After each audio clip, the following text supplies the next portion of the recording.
El esgrafiado segoviano. La arquitectura de la ciudad de Segovia no se puede entender sin la presencia de un particular adorno que cubre buena parte de las fachadas de sus edificios.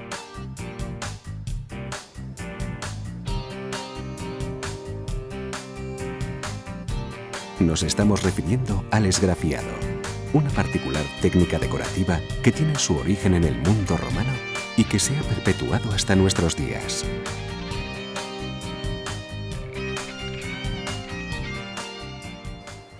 El revestimiento mural que conocemos como esgrafiado aparece en numerosas zonas del mundo. Incluso hay muchas ciudades, como la propia Segovia, cuya característica más acusada en las fachadas de su arquitectura es la presencia de este tipo de decoración, si bien en cada una de ellas se manifiesta con unas características y unas particularidades muy específicas que hace que podamos hablar de escuelas. Sin embargo, lo curioso es que en estas ciudades, como pueda ser la propia Segovia, Bruselas, Barcelona, Budapest o Praga, no nació el esgrafiado, o al menos no encontramos las manifestaciones más antiguas. Sus orígenes los podemos encontrar en la antigüedad romana, tanto en ciudades como pudieron ser Pompeya o Herculano, donde quedan todavía manifestaciones, como en lugares más cercanos. Es el caso de la primitiva muralla de León, que no es la que vemos actualmente, sino otra que fue anterior, también romana, que queda embebida dentro de los muros actuales. Posteriormente, el esgrafiado vuelve a aparecer, curiosamente, en España. Aparece, por ejemplo, en la iglesia de María Alba de la Ribera, en Villaturiel, León. Aparece también dentro de lo prerrománico en San Julián de los Prados, y a partir de ese momento, que estamos hablando del siglo IX, la mayor parte de manifestaciones que conocemos van a estar vinculadas al Andalus, al mundo islámico, tanto en territorio peninsular como en el norte de África, de tal manera que contamos con evidencias y de muy alta calidad dentro de lo que pueda ser el periodo califal, del periodo almohade y del periodo nazarí. A la función como elemento decorativo, que ennoblece y embellece los lienzos sobre los que se disponen un extenso abanico de diseños geométricos, tantos como la imaginación del maestro sea capaz de plasmar sobre la pared, se le suma también la de protección de los muros de las agresiones climatológicas.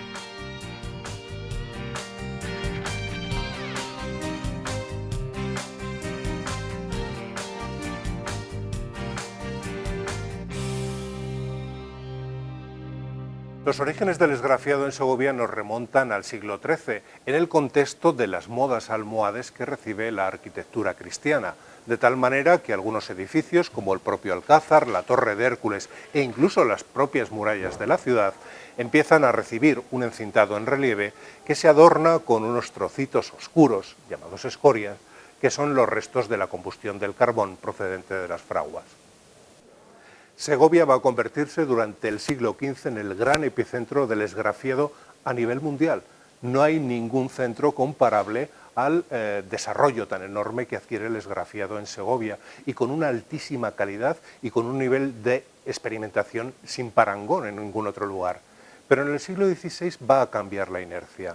En centros italianos, como pueda ser Florencia, se empieza a desarrollar otro tipo de esgrafiado con una sensibilidad distinta, más afín a los elementos, a los motivos que son figurativos, como puedan ser guirnaldas, como puedan ser angelotes, y con un tímido relieve que utiliza como técnica la del esgrafiado con acabado en cal.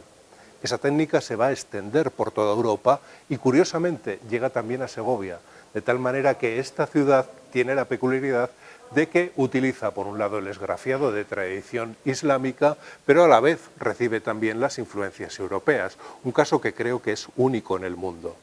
En el siglo XVII la inercia va a cambiar. Segovia, debido a la peste, a la crisis económica, deja de ser un gran centro político y cultural, la población disminuye y la ciudad se ruraliza. Y es ese momento cuando el esgrafiado pasa de la arquitectura culta a la popular. Se refugia en algunos edificios de la capital, pero fundamentalmente en la provincia, con grandes centros realmente cargados de interés, como puedan ser Pedraza o San García. Y ahí va a estar latente el esgrafiado durante el siglo XVII y XVIII, sufriendo la competencia de la pintura mural, que entonces se pone de moda en las fachadas, fundamentalmente es muy posible por la influencia de la granja donde está la corte de los Borbones. Aunque muchos de los diseños que cubren buena parte de los monumentos y la arquitectura civil segoviana se concentran en torno a motivos geométricos que se reproducen seriados hasta cubrir la práctica totalidad de la superficie de la construcción, encontramos algunos motivos figurados, casi todos de factura moderna.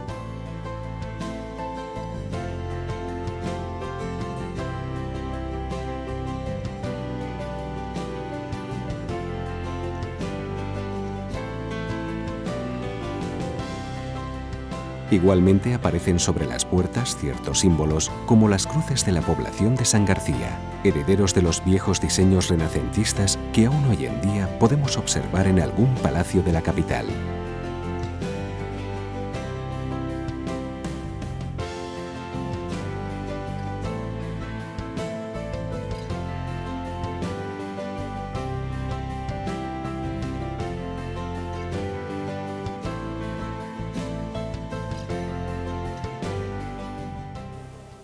Lo curioso de esa asimilación del esgrafiado por parte del elemento popular es que lo que hizo en pleno siglo XVII y XVIII es utilizar precisamente aquellos motivos que la arquitectura culta había utilizado en la Edad Media, dando lugar a un curiosísimo revival, a un temprano neomudejarismo, puesto que estaban utilizando efectivamente patrones ya desfasados hacía siglos. Ese fue el germen de que toda la arquitectura segoviana, tanto la culta como la popular, incluso en el momento actual, siga utilizando patrones del medievo, como puedan ser elementos góticos o elementos mudéjares. Pero esa inercia va a tener un momento de inflexión realmente interesante en 1855, cuando el ayuntamiento de la ciudad, de la capital, decide que tiene que remozar la imagen de la ciudad y obliga a los vecinos a revocar sus fachadas. Por entonces la pintura mural debía estar dando problemas debido a la rigurosa climatología de Segovia, y entonces toda la ciudad o buena parte de la ciudad se inclinó por utilizar el esgrafiado y utilizarlo al modo que la arquitectura popular lo había utilizado ya, es decir, utilizando esos patrones del medievo, dándose la circunstancia de que la arquitectura popular segoviana y ahora mismo la arquitectura actual siguen fieles a esa tradición antiquísima, siguen fieles a la tradición ornamental y técnica más antigua que conocemos en el mundo. En otras comarcas de Castilla y León y también Extremadura, como por ejemplo Robledillo de Gata, la técnica decorativa del esgrafiado viene a ser un recurso ornamental habitualmente empleado desde al menos finales del siglo XV en adelante.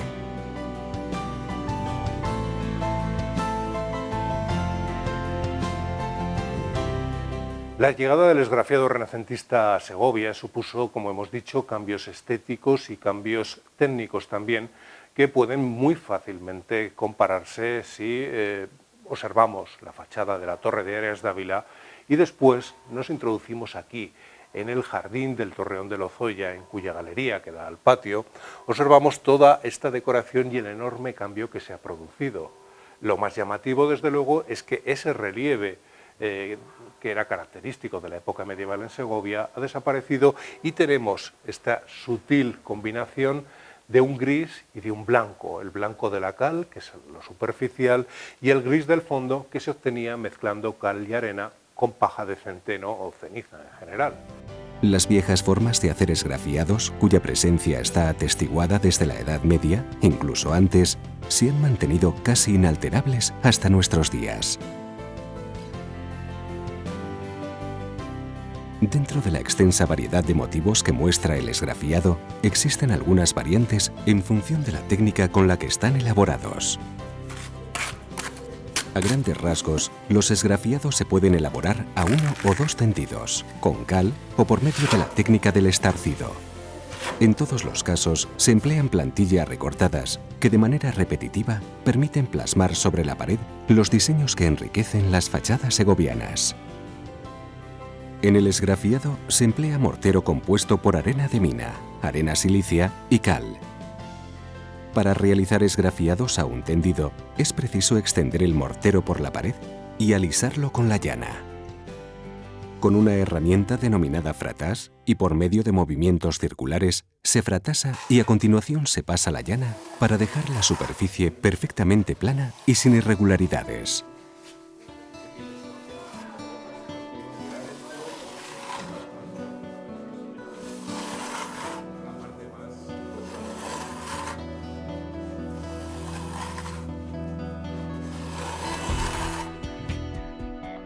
Una vez que el tendido ha fraguado lo suficiente, se marca con la plantilla y un punzón el dibujo por medio de un rayado, que en el caso de la técnica del estarcido se realiza con una plantilla de papel perforado que se impregna de pigmento con una muñequilla.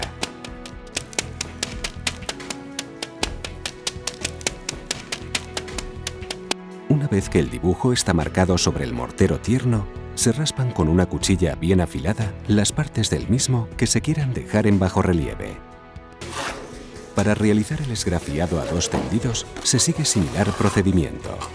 En este caso, sobre la pared, se extienden dos capas distintas de mortero que se alisan de igual modo que los esgrafiados a un tendido.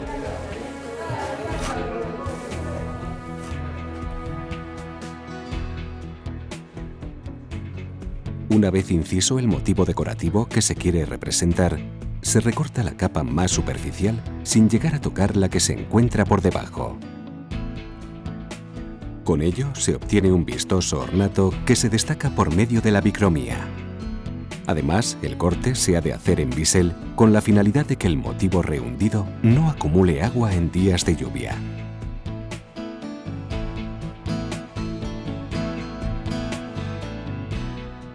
En el esgrafiado con cal, el tendido de mortero se elabora con arena silicia, cal y pigmentos de color.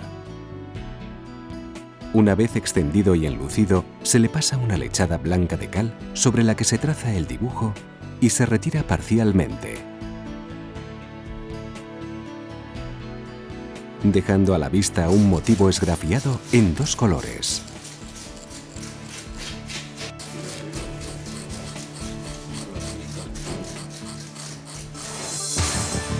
Decoración antigua para tiempos modernos.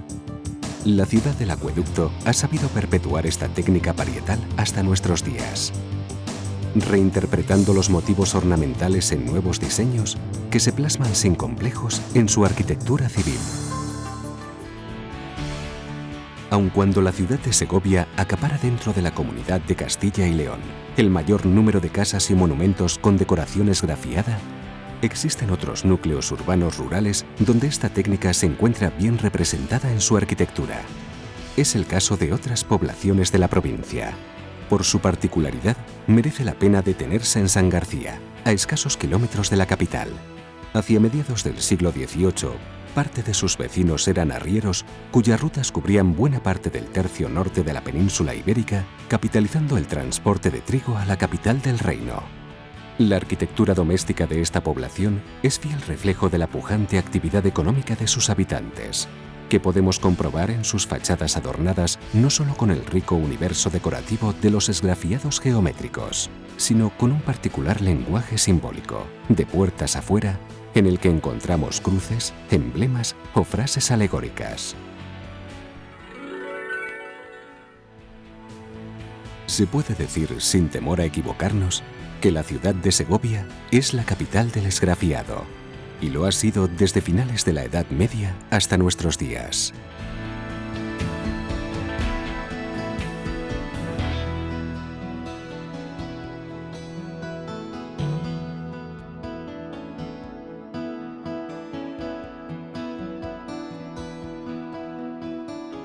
En la actualidad, y a juicio de algunos autores, existe una verdadera fiebre por el uso del esgrafiado como revestimiento mural y vía de manifestación artística.